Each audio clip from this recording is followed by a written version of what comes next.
Great, thanks everybody for joining. Really excited about this panel. I know it always takes a little bit of time for folks to start trickling into the room, so I thought I would start with a fun little activity.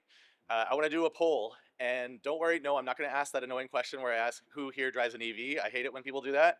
I think people that don't yet drive EVs have lots of valid reasons, and that's why we're here to talk about some of the barriers. What I wanted to ask is, who here has lived in a home that does not have a driveway at some point in their life? Wow. Okay, that's pretty good. Who here currently lives in a home without a driveway? Still, yeah, okay, still a pretty good portion of the crowd. Okay, those people, do you have an EV? How many people don't have a driveway and have an EV? I'm sorry, I lied. I said I wouldn't ask the question, but this is about a very specific barrier that we're trying to address, and I have not seen any hands go up, oh, okay, great. Right guy to be on the stage. This is gonna be excellent. So yeah, clearly there's a big challenge here. EVs are pretty exciting. A lot of promising progress, a lot of barriers ahead of us. I feel like, some people ask me, what do I think are the biggest challenges for hitting our EV adoption targets in the future? And to me, charging infrastructure in urban environments is top of the list. There's a lot of other factors, things like affordability, awareness, and education. I think a lot of these challenges are kind of resolving themselves over time. EVs are becoming more affordable.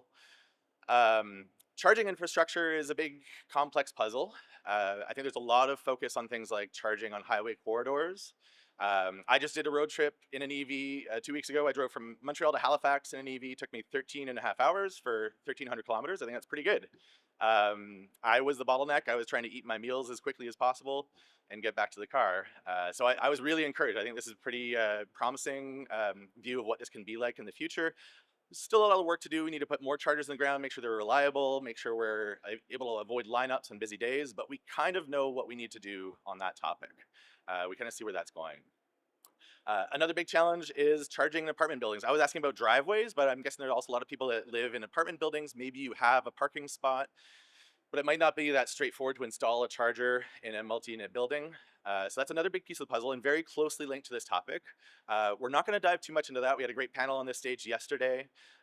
We need to make sure that we're building new buildings with EVs in mind.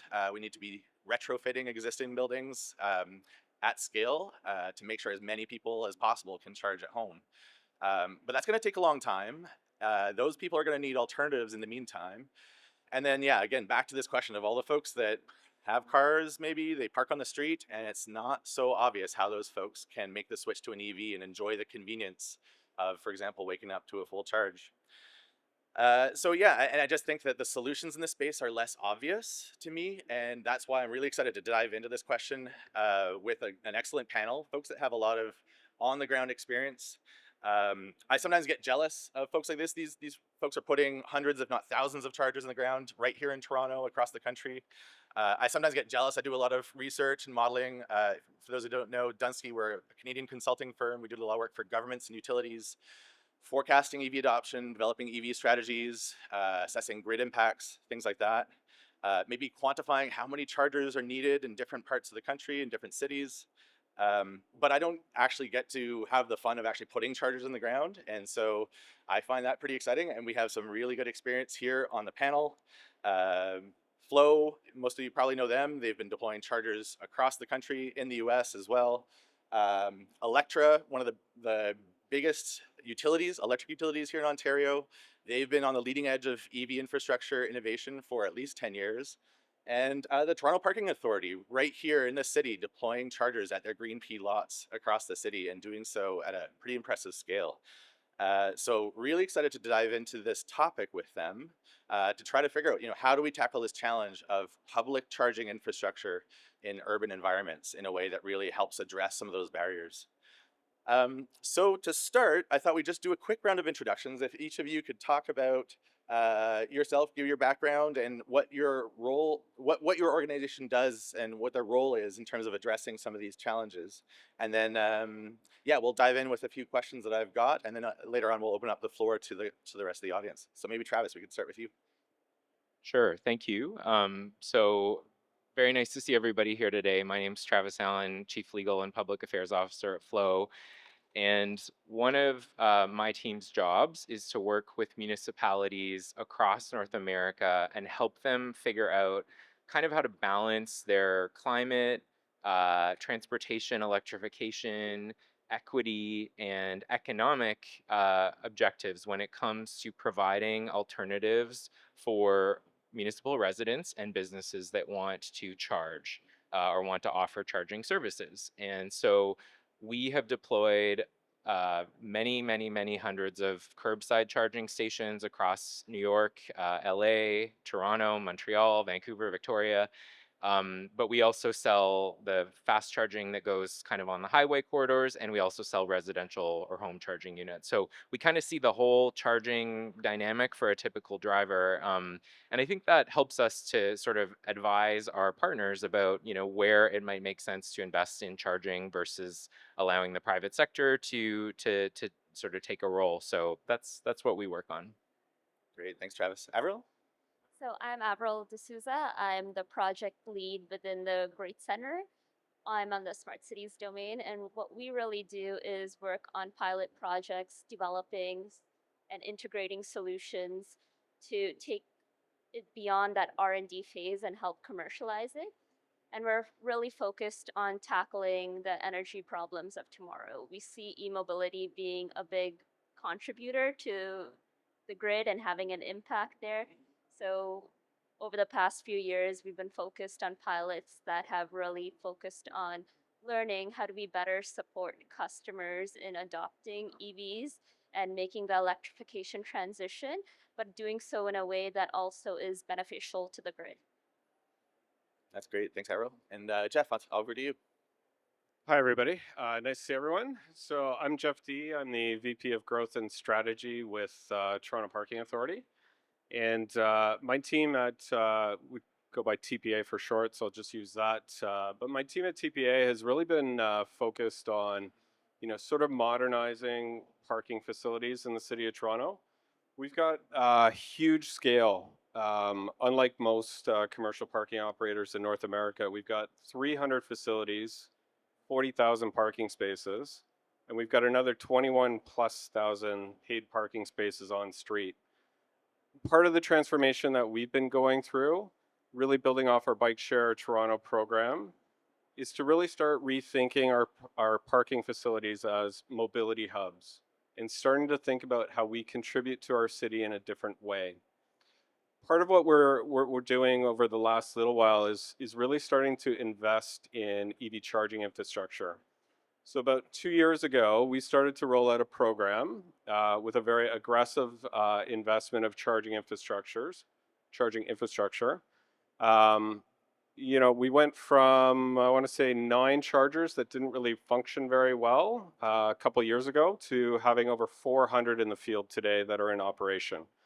We're, as we gain experience with the program, we're very much learning as we go, and so we're trying out different chargers. We're working with different vendors. We've got chargers that are in parking facilities, garages, surface parking lots, also on street. So we're very much thinking about the future. A big opportunity for TPA looking forward is, how can we look at our parking facilities different, and how can we leverage the charging infrastructure to really contribute in different ways? So if we think about, fleet charging demands, there's a lot of fleets that are going to be converting to EV. We see ourselves as, the location where we can really help drive that change. Really offer, charging hubs that can drive that adoption and that change of fleets over to EV. So that's a little bit about TPA. Great, thanks, Jeff. I was actually wondering if we could dive a little bit deeper into, what types of infrastructure are you deploying at these sites? I mean, that's a lot of locations. Are you deploying fast chargers, level 2 chargers, and what kind of needs is this infrastructure addressing? And I guess, like, what kind of users are you imagining that would be coming in to use these? You mentioned fleets. Are there also folks that live nearby that are parking overnight? Are they folks who are coming to these lots and using them during the day while they work? Maybe just a few thoughts on Sure. how these are useful. Yeah, I mean, we've been very aggressive with the rollout of charging infrastructure. Speed to market has been really critical. And so as we looked at the opportunities across the city, available hydro capacity was really a key consideration for us. So initially, the investments were focused on our large parking garages in the downtown core. Really trying to, experiment with a mix of L2 and DC fast chargers, but also recognizing that DC fast chargers eat up a lot of that available hydro capacity. So, initially we rolled out a lot of level 2 chargers, and we're now, as we start to spread out from the core, we're starting to look for opportunities where we can put in some DC fast chargers, build out the on-street EV charging network. That's a little more complicated for us to work and navigate through, but the focus has really been trying to get chargers out into the market to help drive adoption.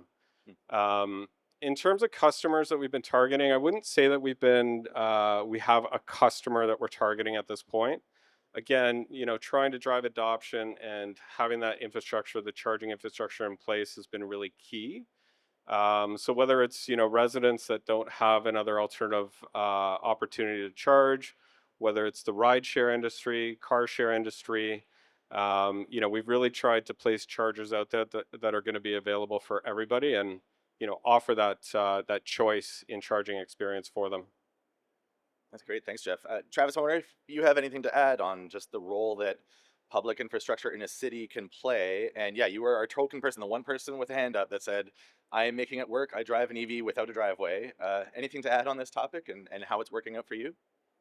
So I've been doing this job for 6 years, meaning I've been on panels talking about EV charging. And for multiple of those years, I was that jerk on the panel who did not have an EV until those charging stations came into my neighborhood and allowed me to buy an EV. And then we were like on it. Um, Mortifying, let me just tell you. So, you know, I think that the big driver for most municipalities looking at this is typically a combination of their climate objectives. Most municipalities have some form of climate plan, and they are trying to figure out how to move the needle. And for most households in Canada, the single biggest climate action you can take is typically going to be electrifying your transportation. Maybe it might be flights if you're a heavy traveler. But so municipalities are really looking at a way to try to help their residents. They are also very focused on equity.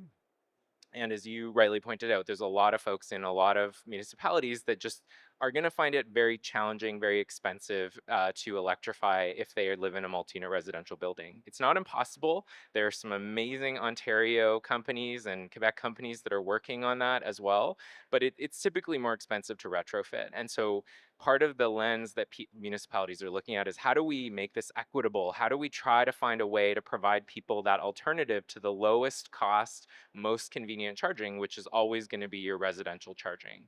And so that's where a lot of municipalities are coming at this from. And that's sort of the two lenses that they are often looking at these investments from, as well as fiscal responsibility. This has to make sense to put in place, so from a capital expenditure perspective, and then it has to make sense to achieve high levels of reliability, because that's your only choice. Like if my flow station is down the street from my house, I have no charging. So you need to find a way to make those work from an O&M perspective in a way that is super reliable, because they are critical infrastructure. So that's, I think, yeah. Thanks, Travis. It's helpful. And I think the common theme here is we need a lot of infrastructure. All that infrastructure needs electricity. There's no getting around the fact, Averyl, that you're going to need to provide a lot of electrons to all these different types of charging infrastructure. Jeff mentioned the challenges of getting power for fast chargers in the downtown core. There's level 2 chargers across the board. You've got, I think you mentioned just before the panel, 17 local governments in your service territory. That's pretty complicated. I'm curious, what kind of role do you guys play as a utility? Both maybe if you've done, I know you've done a lot of pilots over the years, deploying infrastructure yourselves, but in particular, I'm also curious to hear about the supporting role that you play in partnering with local governments and private sector players who are coming to you asking for maybe hundreds of kilowatts. I think we're probably starting to approach the thousands of kilowatts threshold in some cases. How does that work, and how are you supporting those folks in terms of getting them access to the grid? So on the commercial side of Alectra, they're really working with municipalities and commercial customers that want to be site hosts for EV charging infrastructure, but don't necessarily see the economics. So developing business models that make it more feasible for them to invest or have EV charging stations at community centers, for instance. On the public side, public charging side, they're finding that within the budget, it's just a bit difficult to install EV charging stations within municipalities because of that equity lens, the taxpayers' dollars. So having those business models that can support them to get the charging infrastructure that they need, but don't necessarily have to put the upfront capital into it, goes a long way. On the utility side, we're working with funders such as NRCan through the Zebit programming. Alectra is a delivery organization, third-party delivery organization that delivers incentives on behalf of NRCan to deploy EV charging infrastructure. So we've worked with supporting over 117 applications. It's seen the deployment of 1,200 level 2s and 60 level 3s, I believe. Amazing. Over $2 million in incentives across the various rounds that we've done. And it's a program that service we're looking to continue to provide as long as that program is available. We've also leveraged it for our own funding purposes and to deploy EV charging stations at our facilities. So at 8 of our offices, we've just gone through a round of deploying EV charging infrastructure for our fleets, but also having a focus on the public. We've installed 4 level 3 public charging stations in different cities that we operated. And our Flow charging station, actually, at our head office, is one of Canada's most utilized public charging stations. It sees about 70% utilization, constantly lines for it. We're also working on improving internal processes to simplify EV connection requests. So implementing the OEB's EV connection requirement process, where we will be required to answer questions on available capacity for EV charging projects prior to the customer or installer uh, submitting a service request application. So that's really going to help facilitate the faster deployment Yeah. of larger EV chargers. So Jeff can look at his list of 300 parking facilities across the city, maybe do a quick pass to understand where it's going to be a little bit easier. I mean, assuming Toronto Hydro, of course, they're a different service territory, but they're under the same jurisdiction under the new regulations there. So I can imagine that's going to be helpful, Jeff, for you to figure out how to prioritize your locations. Yeah, absolutely. Being able to zero in on where the available capacity is from a hydro perspective, allows us to select sites. It allows us to think about the mix of chargers, the number of chargers that we're going to have in a specific location, and it allows us to expend our limited capital budgets in the areas where we're going to make the most difference. So working with Toronto Hydro in particular has been really important for us. It's been a relationship that we've developed very carefully over time, and always room for growth and opportunity to improve things. But that relationship between charger provider and hydro provider is really critical. That's great. Well, thanks, Averyl, for those details. And like I said, Alectra has been leading edge of EV infrastructure for well over a decade, and yeah, it's great to see that leadership continuing, trying to make everybody's life easier. One thing you mentioned is, the importance of establishing a business case for charging infrastructure. And Travis, I wanted to dive into that maybe first with you, recognizing that you are both a provider of services to local governments, other actors that are deploying your charging equipment and solutions.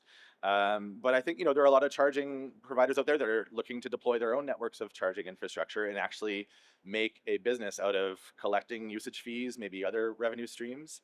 So I'd love to hear your take on the business case for especially urban charging infrastructure, and how does that compare with, say, charging along highways? And what are some of the factors that can really build a viable business case for charging infrastructure in a city environment?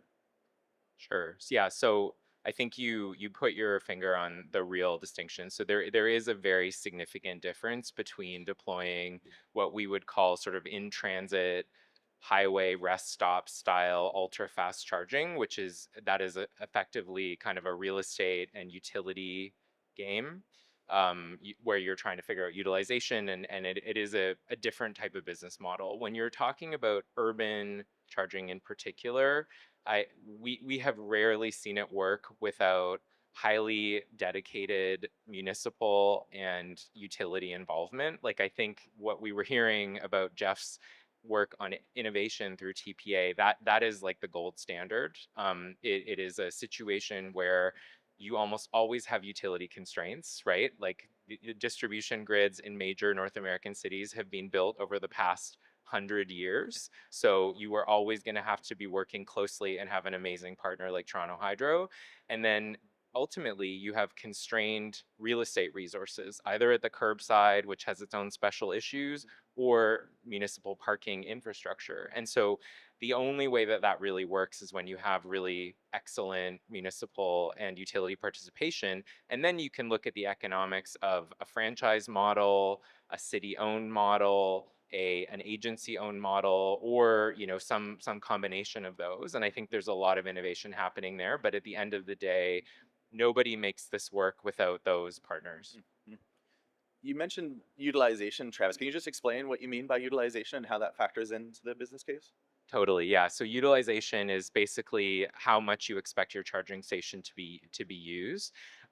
So don't take Averyl's number of 70% as your default utilization for a new charging station. Although I will say that our stations in New York City, which were hoped to have around 20% utilization, many of them are over 70%, which is just an indication of, yeah, like how much people want to make this switch. And so utilization is of course correlated with your revenue. And so it's very important for figuring out the economics of your charging station deployment. That's great. Thanks, Travis. Jeff, curious to hear your thoughts on the business case. I mean, you're an agency of a local government, but my impression is that you sort of act like a business in some ways. How did you build the business case for investing in charging infrastructure? And maybe more broadly, what do you see as the benefits of having the TPA playing an active role in infrastructure deployment for the city of Toronto? Yeah, I guess there's a couple of things driving our interest in EV charging. First and foremost, as an agency of the City of Toronto, we're contributing to driving forward the city's climate action goals, enabling that adoption of EVs. It's been a really important consideration for us. Specifically, we'll help with that transition of the City of Toronto's fleet, our own fleet vehicles, as well as they transition to EVs. I think the bigger opportunity from us, from a commercial perspective, though, has been thinking about how we future-proof our parking facilities. In a commercial parking environment, we're able to charge for both parking and charging. The incremental parking revenue has been really key as we sort of build out this network, and it's been something that we're leaning on as we look to continue to expand the charging program across the rest of our facilities. Longer term, though, there's an opportunity, there's a B2B opportunity to work with the private sector and fleets who are going to have, massive charging needs at times of the day when our parking facilities, quite frankly, are empty, like overnight, for example. So I think there's something that we're thinking about a little bit bigger than just the B2C, which is quite nice and it's important. But the B2B opportunity is definitely front and center on our minds as we continue to build out the charging program. Okay, that's great. I mean, I wanted to go a little bit deeper because we're talking about business case utilization of all this infrastructure. Underlying all this in the back of my mind is that we're actually talking about a few different things, but in particular, to me, there's a big difference between fast chargers and level 2 chargers. On the one hand, we mentioned the big challenge in terms of delivering electricity. I think a lot about the user experience and try when I mentioned like I'm not clear on what the right solutions are going forward for folks that can't charge at home. It's a very different user experience if we're talking about say a half hour or 45 minutes on a fast charger versus plugging in for 4 to 8 hours maybe overnight on a level 2. I used to be based out on the West Coast. I was working for BC Hydro. We were deploying the first network of fast chargers starting in 2012. City of Vancouver at the time, they had their strategy to basically deploy fast charging hubs throughout the city. Their view is that if you can't charge at home, who can't spend half an hour at a grocery store once a week? That probably works pretty well. And then 7 years ago, I moved back east to Quebec, where Montreal has deployed 2,000 level 2 chargers on city streets all over the city, especially in areas with limited parking. It's a very different approach. I think you could think of the fast charging thing kind of trying to approximate gas car ownership. Go and fill up once a week, maybe. Level 2 on the curbside is maybe trying to approximate what it would be like to have charging at home. They're two very different approaches, and sometimes we get questioned as to whether we're putting too many eggs in one basket or the other. But I'd love to hear from all of you your thoughts on, especially from the user perspective, what are the challenges and merits of each of those approaches? And then maybe I'll ask, Travis and Jeff, you want to weigh in on that, and then Averyl, I'd like to end with you on like obviously the implications for the grid of those two different approaches. So I don't know, Travis, do you want to start us off on level 2 versus fast charging? Yeah, I'm team opportunistic charging. So if you think about your cell phone, you are probably trying to charge your cell phone when you're working at your desk, when you're, sleeping at night. It's like an ongoing search for charging to keep you full. And I think a lot of EV drivers tend to use charging that way when they are experienced at driving their EVs. Um, Often because they are trying to optimize for cost.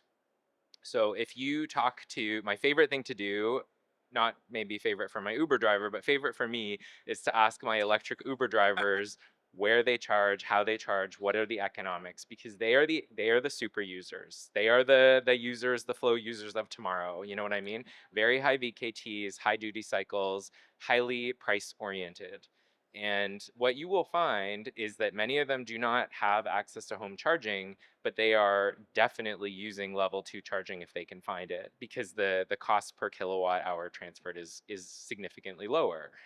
Having said that, there are also people who are in a rush, and so many of them will use Tesla superstations or superchargers, or they'll use other fast charging because they want to get back out on the road and start driving again. So there's no one right answer. What people need are options. And if we want to convince large numbers of people in cities to switch to EVs, we have to give them a promise that they will have charging, that it will be reliable, and that it will make economic sense for them, because they are taking a significant risk in adopting a new technology. So it has to make sense for them and for their families. And so I think it's a combination, and I love the innovation approach where you're trying different things. I think that's right. Jeff, anything to add? You're deploying both level 2 and fast chargers, and any thoughts? Yeah, I would completely agree with Travis. I think it's all about providing customers with choice, providing customers with reliable equipment, an easy experience, whether it's from payment or charging. All of that is really critical. We're really early with our program, and so we're still learning. We're doing some customer research to better understand what does that experience look like. What are the areas of opportunity for TPA in terms of operating this program? One of the more interesting things that we're doing is we're installing a bunch of DC fast chargers at a small parking lot we have up at Islington and Finch in the northwest corner of the city.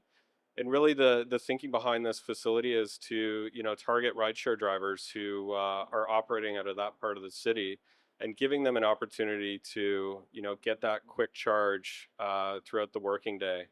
So very interested to see what the experience, what sort of feedback we collect through that pilot that we're going to be running.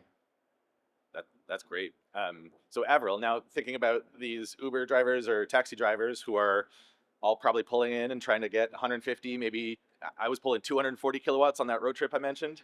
You get a few taxis together doing something like that. I can imagine there are implications for the grid versus say somebody coming home and plugging in at a fast charger on their way home during their commute versus coming home and plugging in on a curbside charger at level 2 overnight. Very different implications for the grid. And I'm curious to hear your thoughts on your ability to support those different use cases, and maybe more broadly, like what are kind of some of the steps that you're taking to manage the impact of EV charging on the grid to make sure that the grid is going to be ready for all this additional load.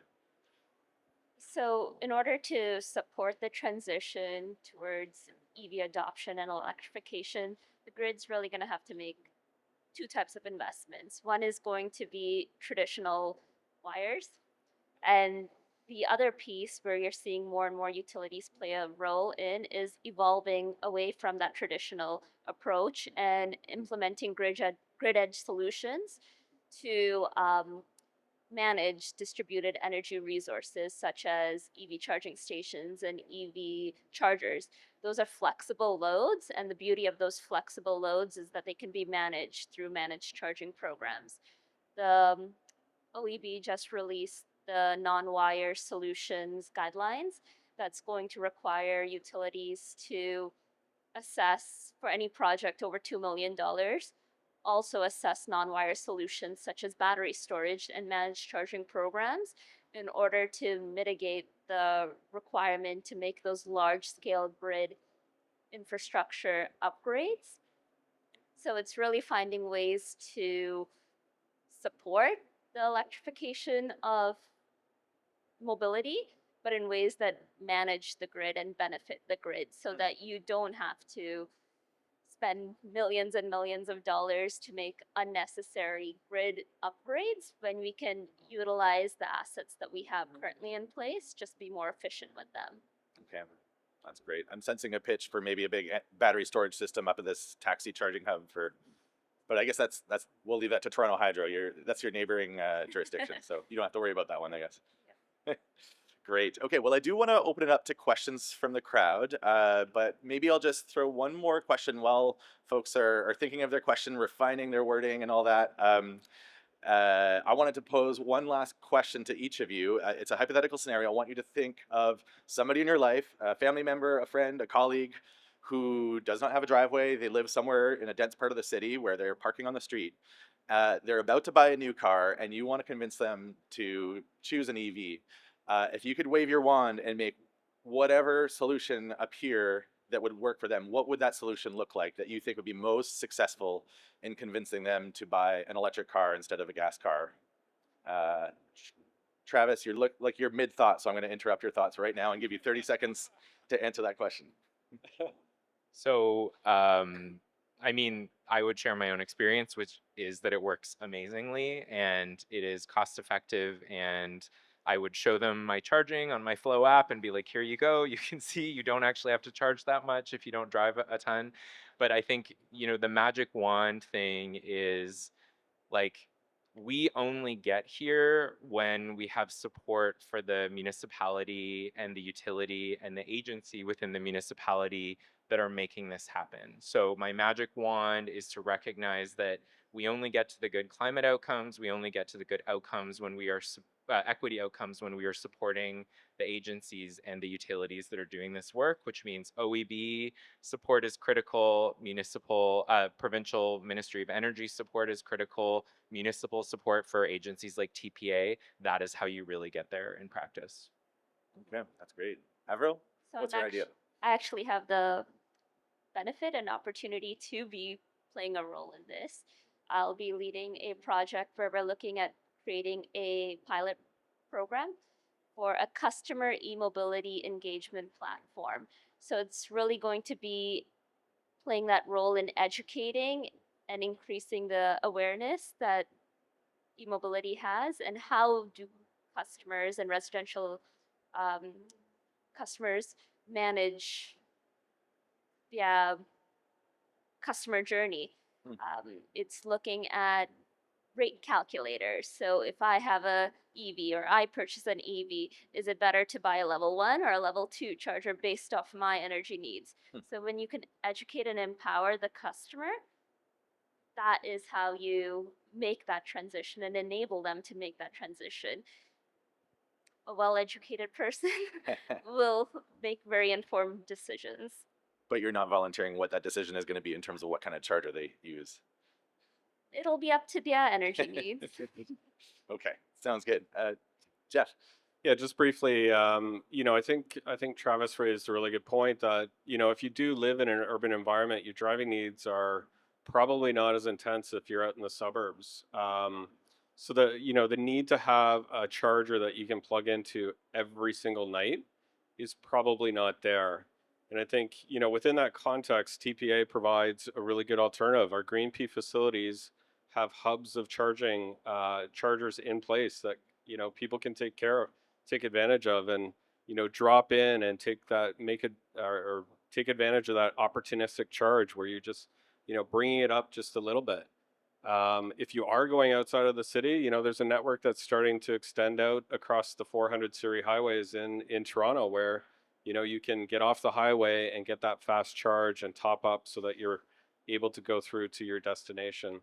So I think the infrastructure is starting to be built out, and you just gotta go find it at your local Green P. That's great. Well, yeah, really exciting to see that infrastructure popping up all over. I wanted to open the floor. There's a microphone up front, so please come on up and ask our panelists. Hi. So my name's Brendan Livesey. I'm from Electric Vehicle Network. So we provide the EV experience, and then we also buy and sell electric vehicles. So the biggest challenge we face when selling electric vehicles is actually like downtown areas, mostly Toronto.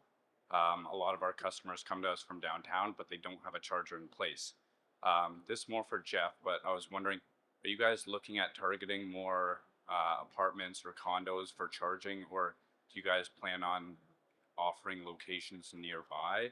I just kind of want to see where you're moving for locations of chargers and what you guys kind of target.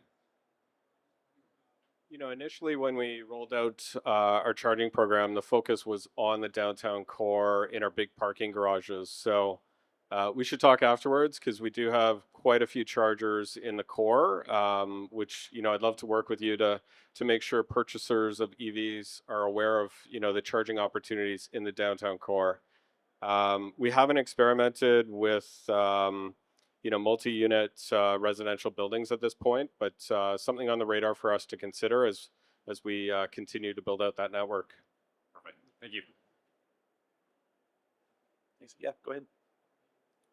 It's Shahi Abdul from the city of Mississauga. I just wanted to know what helps you make the decision between on-street and parking lot charging.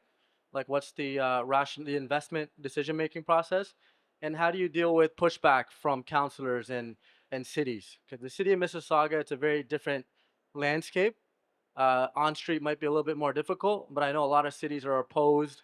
Some are very for it. How do you navigate that business case between building parking lot charging versus on street where it's not super favorable?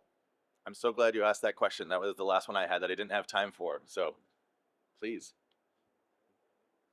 Yeah, it's a great question. I would say our preference has always been to hub the chargers in our parking facilities, where far more cost effective in terms of the enabling infrastructure required to get your charger in place and get to operation. We do have about 100 chargers on street now, and surprisingly, there has been some pushback from local residents, some political interests who don't necessarily want the charger right in front of their house. Some do, some don't. So really depends on the characters involved, the stakeholders involved. In terms of mitigating that risk, getting to them early, ensuring there's no surprises, presenting options. So if there is an area targeted for on-street chargers, always good to be thinking about, if not this location, I've got 2 or 3 others in the same area that are going to work, just as well or close to as well.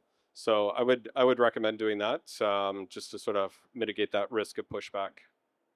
Yeah, please, Travis. I'm happy to share some additional thoughts. So, like, from our perspective, what's important is that the charging is in place, and this is one area where looking at this as an infrastructure problem really makes sense. So you're effectively looking at making sure that your large groups of homeowners without driveways or people who live in multi-unit buildings without a lot of charging capacity have alternatives. And so A, that they are like physically within a convenient distance, which you can kind of decide based on people's capacity to move to charge, thinking about it in the winter when it's cold to walk back to their house or condo. And then you're thinking about it from an economic perspective as well. So ultimately, if you want people to switch to EVs, you need to be looking at their total cost of charging and thinking about how that compares to driving an ICE vehicle, or folks that have a detached home that they can charge in. So there's those factors. And then what we've seen successfully done, New York did a really great job. I think Toronto's done a really great job of picking spots. There was a lot of community consultation, and people specifically looked at areas where street parking was under versus oversubscribed based on the city's own targets. And I think focusing on areas where there is surplus street parking, like you haven't maxed out all possible street parking permits, is another way that then you can answer, well, there is actually a little capacity in it, but totally acknowledging it's not easy. Travis, I feel like Last follow-up question. Where has Flow deployed the most on-street charging in North America? I'm just curious. What city has the most? Because it's a difficult one to establish. Yeah, I think we've done the most on-street parking in Montreal. They were an early starter and they set really ambitious targets of like 1,000 stations. But LA has just gone like rocket ship. They invested in LED lighting. We put on pole-mounted charging stations, and I think that we're up to like 450 there as well. So LA and Montreal. that's awesome. Yep. If there are any other questions, I've got a follow up. Travis, I just want to ask a little bit more about that integration. Like in Montreal, you've got dedicated pedestals with the chargers attached. New York City, it's the same thing.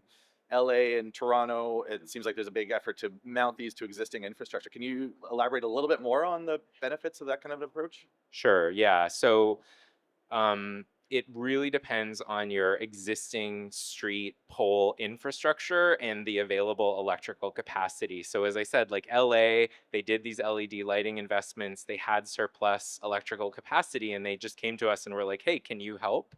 The street poles are also located in a way that works with the cable management system, because like the number one thing with beyond reliability with curbside is you need to make sure that you're not like garroting passing bicyclists and choking them, or creating like street tripping hazards, because these are high traffic areas. So there is a really important question of like, where are those street posts located? If you don't have that infrastructure, or if you have underground infrastructure, then you need a very robust pedestal to make sure that you're holding the infrastructure up out of the way of snow or street cleaning. So it's a weird, it is a, to Jeff's point, it's not an easy thing to figure out, but it is important as part of a strategy. That's great. Thanks for that, and thanks for those questions.